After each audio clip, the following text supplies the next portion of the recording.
তারা কি জানতো এটাই হবে তাদের জীবনের শেষ চুরি? একটি বুড়োর বাড়িতে চুরি করার পরিকল্পনা হয়ে ওঠে মরণ ফাঁদ। কি হয়েছিল তাদের সাথে জানতে শেষ পর্যন্ত দেখতে থাকুন। This guy is sitting.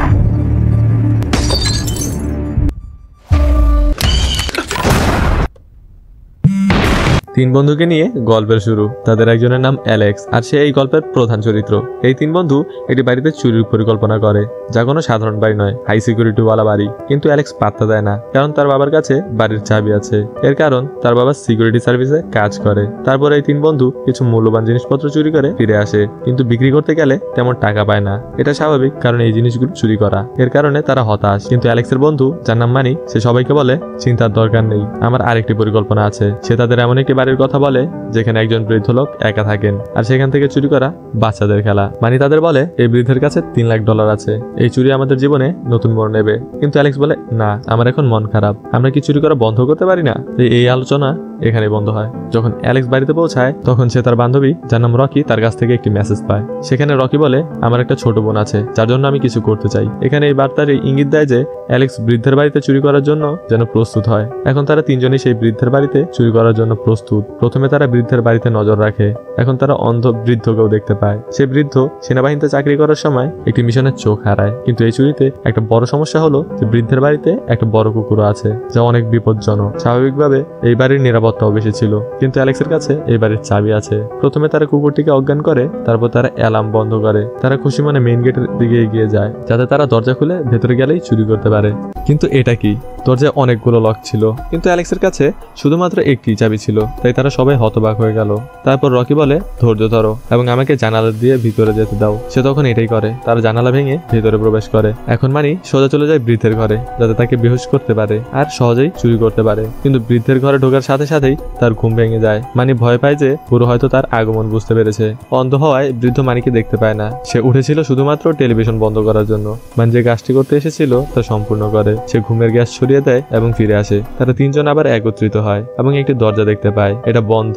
তারা মনে করে এই দরজার পিছনে $3 লাখ থাকতে পারে, কিন্তু খুব মজবুত হওয়ায় সেই তালা কোনোভাবেই ভাঙা যাচ্ছে না। তারপর মানি তার গান বের করে। তখন অন্য দুই বন্ধু হতবাক হয়ে তাকিয়ে থাকে এবং অ্যালেক্স বলে আমরা এখানে চুরি করতে এসেছি, কিন্তু আমাদের সাথে অস্ত্র আনার কি প্রয়োজন ছিল? এটা পরিষ্কারভাবে আমাদের সম্পূর্ণ সন্দেহের মধ্যে ফেলে দেবে। মানুষ ভাববে যে আমরা এখানে চুরি করতে এসেছি বা এই বৃদ্ধকে হত্যা করতে এসেছি। এই বলে অ্যালেক্স সেখান থেকে রাগ করে চলে যায়, কিন্তু মানি তার গান দিয়ে গুলি করে তালা ভেঙে দেয়। ঠিক তখনই সেই বৃদ্ধ সেখানে আসে, যাকে অজ্ঞান করা হয়েছিল। কিন্তু মনে হয় বৃদ্ধের ইন্দ্রিয় খুব সক্রিয় ছিল। আর এটাও সত্যি যে গুলির শব্দে কান্না ঘুম ভাঙে। এখন বৃদ্ধ তাদের দিকে এগিয়ে যেতে থাকে এবং জিজ্ঞেস করে কে তুমি? তুমি এখানে কিভাবে এলে? তারপর মানি বলে দুঃখিত, আমি আপনার বাড়িতে প্রবেশ করতে চাইনি, কিন্তু আমি ভুল করে চলে এসেছি। এখন আমি চলে যাচ্ছি।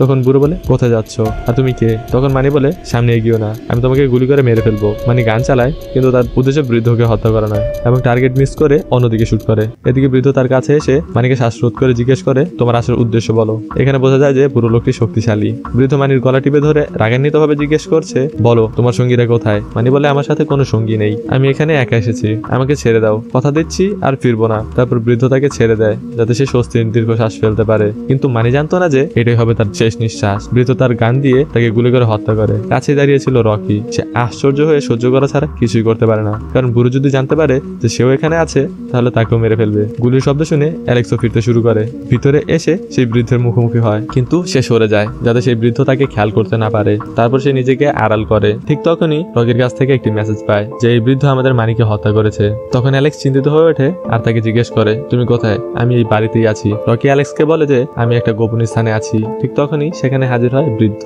এখানে একটি লকারও আছে, এই কারণেই এই স্থানটিকে গোপন রাখা হয়েছে, আর সেই লকারে $3 লাখ থাকতে পারে। বৃদ্ধ লোকটি একটি কোড ব্যবহার করে লকারটি খোলে। চেক করার পর সে সন্তুষ্ট হয়ে চলে যায়। এখন রকি কোডটি দেখেছিল, যা ছিল 2978। এদিকে অ্যালেক্সও সেই লোকেশনে আসে এবং তারা একসাথে লকারটি খোলে। তারা দেখে যে $3 লাখ পরিবর্তে মাত্র $1 লাখ ছিল, কিন্তু এই পরিমাণও তাদের জন্য যথেষ্ট। তারপর তারা এই টাকা নিয়ে চলে যায়। তারা রুম থেকে বের হওয়ার আগে বৃদ্ধ আবার সেই ঘরে প্রবেশ করে, কারণ সে মানির লাশ লুকিয়ে রাখতে চেয়েছিল। তারপর বৃদ্ধ অ্যালেক্সের পায়ের শব্দ শুনতে পায়, তাই সে অ্যালেক্সের দিকে তার বন্দুক তাক করে, কারণ সে মনে করে সেখানে কেউ থাকতে পারে। তখন অ্যালেক্স এবং রকি বুঝে যে তারা নাড়াচড়া বা শ্বাস নিতে পারবে না, কারণ সামান্য নড়াচড়াও তাদের জীবন নিয়ে নিতে পারে। আর তাই তাই এই মুভির নামও ডোন্ট ব্রিথ। কিছুক্ষণ পর বৃদ্ধের মনে হয় তার হয়তো শুনতে ভুল হয়েছে। সে আবারও তার কাজ করতে থাকে আর লাশ নিয়ে যায়। একই সময়ে অ্যালেক্স এবং রকি স্থানটি ছেড়ে যায়। এখন অ্যালেক্স এবং রকি বেসমেন্টে যায় যাতে তারা সেখান থেকে পালিয়ে যেতে পারে। বৃদ্ধকে দেখা যায় যে তাদের জুতা খুঁজে পায় এবং বুঝতে পারে তার বাড়িতে অন্য লোকও আছে। তারপর সে লকার চেক করতে যায়, কিন্তু লকারের মধ্যে টাকা না পেয়ে সে রাগান্বিত হয়ে যায়। অন্যদিকে অ্যালেক্স এবং রকি বেসমেন্টে একজন মেয়েকে দেখতে পায়। এই মেয়েকে সে বুড়ো এখানে বেঁধে রেখেছে। দুজনেই মেয়ের দিকে এগিয়ে গিয়ে জিজ্ঞেস করে, তুমি এখানে কি করছো? মেয়েটি তাদের একটি খবরের কাগজ দেখায় যাতে একটি খবর ছাপা ছিল। আসলে বহু বছর আগে কেউ একজন ওই বৃদ্ধের মেয়েকে গাড়ি চাপা দিয়ে মেরেছিল এবং ওই ব্যক্তি সেই মেয়ে যার সাথে এই ঘটনা ঘটেছে, যে কারণে বৃদ্ধ তাকে তার বেসমেন্টে বেঁধে রেখেছে। অ্যালেক্স এবং রকি মেয়েটিকে বাইরে নেওয়া শুরু করে, কিন্তু তখন তারা দেখতে পায় যে বৃদ্ধ দরজা খুলেছে। সে তার গান দিয়ে তাদের দিকে গুলি করতে থাকে। তখন সেই মেয়ে গুলিবিদ্ধ হয় যাকে বন্দী করে রাখা হয়েছিল। বৃদ্ধ যখন বুঝতে পারে যে সে অ্যালেক্স এবং রকির পরিবর্তে এই মেয়েকে টার্গেট করেছে, তখন সে দুঃখী হয়। এর পিছনে দুটি ঘটনা থাকতে পারে। সে হয়তো ভাবছিল যে এই মেয়েকে বহু বছর ধরে বেঁধে রাখার কারণে তার শাস্তি শেষ হয়ে গিয়েছিল, অথবা সে এই মেয়েকে আরো যন্ত্রণা দিয়ে হত্যা করতে চেয়েছিল। অ্যালেক্স এবং রকি এখান থেকে পালিয়ে যায়। যখন অ্যালেক্স এবং রকি পালানোর চেষ্টা করে, তখন বৃদ্ধ তাদের পালানো ব্যর্থ করতে বিদ্যুতের সুইচ অফ করে এবং সকল লাইট নিভে যায়, যার ফলে দুজনেই কিছু দেখতে পায় না। তখন বৃদ্ধ তাদের খুঁজতে শুরু করে। এখানে পুরো সিচুয়েশন বৃদ্ধের পক্ষে ছিল, কারণ সে তার বাড়ির প্রতিটি কোণ সম্পর্কে অবগত ছিল। অ্যালেক্স এবং রকির পক্ষে অন্ধকারে পালানো সহজ ছিল না, কারণ তারা এই জায়গায় নতুন ছিল। বন্দুকধারী বৃদ্ধ তাদের খোঁজ করছে, আর রকি ঘটনাক্রমে অন্ধকারে বুড়োকে স্পর্শ করতে চলেছে। তারপর অ্যালেক্স ডাকে, রকি। এই শব্দ শুনে বৃদ্ধ লোকটি তার বন্দুক সেদিকে টার্গেট করে যেদিকে শব্দটি শোনা গিয়েছিল। এভাবে নিজের জীবনের ঝুঁকি নিয়ে রকির জীবন বাঁচায় অ্যালেক্স, কিন্তু এখানে তার কোনো ক্ষতি হয় না এবং তারা আবার সেই জায়গা থেকে পালানোর চেষ্টা করে। অ্যালেক্স যেখানে লুকিয়ে আছে সেখানে বৃদ্ধ এসে পৌঁছায় এবং বৃদ্ধ তাকে শ্বাসরোধ করতে শুরু করে। তখন অ্যালেক্স একটি শেলফের আড়ালে লুকিয়ে ছিল। সে শেলফটিকে ঠেলে দেয় বৃদ্ধের দিকে। তারপর বেসমেন্ট থেকে গ্রাউন্ড ফ্লোরে আসে অ্যালেক্স এবং রকি, কিন্তু তারা দেখলো তাদের সামনে সেই কুকুর বসে আছে। তারপর তারা উপরের দিকে চলে যায়। সেই মুহূর্তে বৃদ্ধ লোকটি বেসমেন্ট থেকে বেরিয়ে আসে। উপরের সেই ঘরে একটি পালানোর জায়গা আছে। তারা সেটা দিয়ে পালাতে শুরু করে। তখন কুকুরটি সেখানে এসে আক্রমণ করে অ্যালেক্সকে আক্রমণ করলে সে জানালা থেকে নিচে পড়ে যায়। যে ঘরে সে পড়েছিল তার নিচে কাচের সিলিং ছিল এবং এটি গ্রাউন্ড ফ্লোর। তাই এই শব্দে বুড়ো বুঝতে পারে এই ছেলেটি এখানে আছে। সে তার বন্দুক দিয়ে সেদিকে গুলি চালাতে শুরু করে, যার ফলে সিলিং এর কাজ ভেঙে নিচে পড়ে যায়। তখন অ্যালেক্স সেই বৃদ্ধের সামনেই ছিল। এর সুযোগ নিয়ে বৃদ্ধ অ্যালেক্সকে একটি বড় কেঁচি দিয়ে হত্যা করে। এখন রকিকে দেখানো হয় যে একটি ভেন্টের মধ্যে দিয়ে যেতে থাকে। ঠিক তখনই কুকুরটি সেখানে আসে। রকি ওই জায়গা থেকে ঝাঁপ দিয়ে তার জীবন বাঁচায়। তারপর বৃদ্ধ তাকে ধরে নিষ্ঠুরভাবে মারতে থাকে। এখানে রকি তার জ্ঞান হারিয়ে ফেলে। যখন সে তার জ্ঞান ফিরে পায়, সে দেখে যে সে বেসমেন্টের একই জায়গায় বন্দী হয়ে আছে যেখানে আগে সেই মেয়েটিকে বেঁধে রাখা হয়েছিল। তাকেও সেই বৃদ্ধ বেঁধে রেখেছে। বৃদ্ধ তাকে বলে, আমি আমার মেয়েকে খুব মিস করি। আমি সেই মেয়েকে এখানে রেখেছিলাম কারণ সে আমার মেয়ের জন্ম দিতে চলেছিল, যার ফলে আমি আমার হারানো মেয়েকে খুঁজে পেতাম, কিন্তু আমি ওকে মেরে ফেলেছি তোমাদের কারণে। আমি অনেক বড় ভুল করেছি। এবার এই ভুলের মাসুল দিতে হবে যতক্ষণ না আমার আরেকটি মেয়ে হয়। রকি নার্ভাস ছিল। তখন দেখা যায় অ্যালেক্স জীবিত।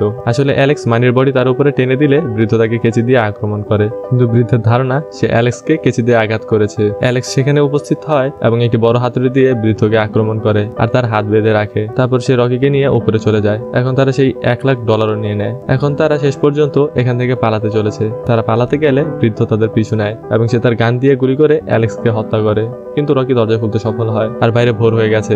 রকি দৌড়ে পালাতে থাকে। তার কাছে চুরির $1,00,000 আছে। সে এইসব করছিল শুধু তার বোনের জন্য। এখন তাকে তাড়াতাড়ি বাড়িতে পৌঁছাতে হবে, কিন্তু বৃদ্ধের কুকুর তাকে তাড়া করতে থাকে। তখন রকি কুকুরটিকে গাড়িতে আটকে রাখে। সে প্রায় এগিয়ে যায়, ঠিক তখনই বৃদ্ধ আবার সেখানে হাজির হয়। সে রকিকে কিডন্যাপ করে নিয়ে যায়। তারপর রকি একটি পরিকল্পনা করে যে বাড়ির সমস্ত অ্যালার্ম সক্রিয় করবে, যে কারণে বৃদ্ধ লোকটি বুঝতে পারবে না যে আমি কোথায় যাচ্ছি, কারণ তখন সব জায়গায় শব্দ হতে থাকবে। তারপর রকি তাই করে। সে বাড়ির সমস্ত অ্যালার্ম সক্রিয় করে, যে কারণে বুড়ো বুঝতে পারে না রকি কোথায় আছে। তারপর রকি বৃদ্ধকে মেরে আহত করে এবং সেখান থেকে পালিয়ে যায়। এই সময়েও সে টাকার কথা বলেনি। সে পালিয়ে যাওয়ার পর পুলিশও সেখানে পৌঁছায়। এখন মুভিটির শেষ দিকে দেখা যাচ্ছে রকি তার বোনকে নিয়ে কোথাও যাচ্ছে নতুন জীবন শুরু করতে। তারপর রকি খবরে সেই বৃদ্ধের বাড়ি দেখে। খবরে বলা হচ্ছে রাতে কিছু ডাকাত সেখানে ঢুকে পড়ে এবং বৃদ্ধকে মারাত্মকভাবে আহত করে। এখন তার জ্ঞান ফিরেছে। তখন বৃদ্ধ প্রকাশ করলো, হ্যাঁ, 2 জন পুরুষ ডাকাত এলো, কিন্তু আমি তাদের মেরে ফেললাম। কৃতজ্ঞতা, আমার বাড়ি থেকে কিছু চুরি হয়নি। কেন সে এই গল্প তৈরি করেছে জানেন? কারণ বুড়ো যদি প্রকাশ করে যে আমার বাড়ি থেকে টাকা চুরি হয়েছে, তাহলে রকিকে গ্রেফতার করা হতো। এটা স্বাভাবিক যে রকি ধরা পড়লে সে পুরো ঘটনাটি পুলিশকে বলতো যে এই বৃদ্ধ প্রতিশোধ নিতে সেই মেয়েকে বন্দী করে রেখেছিল। তাই বুড়ো এখানে তার বুদ্ধি দেখায় এবং চুরির বিষয়ে বলে না। এই দৃশ্যেই মুভিটি শেষ হয়। দেখার জন্য আপনাকে ধন্যবাদ। এখন যাচ্ছি কিন্তু যাচ্ছি না। দেখা হবে নতুন কোনো গল্পে।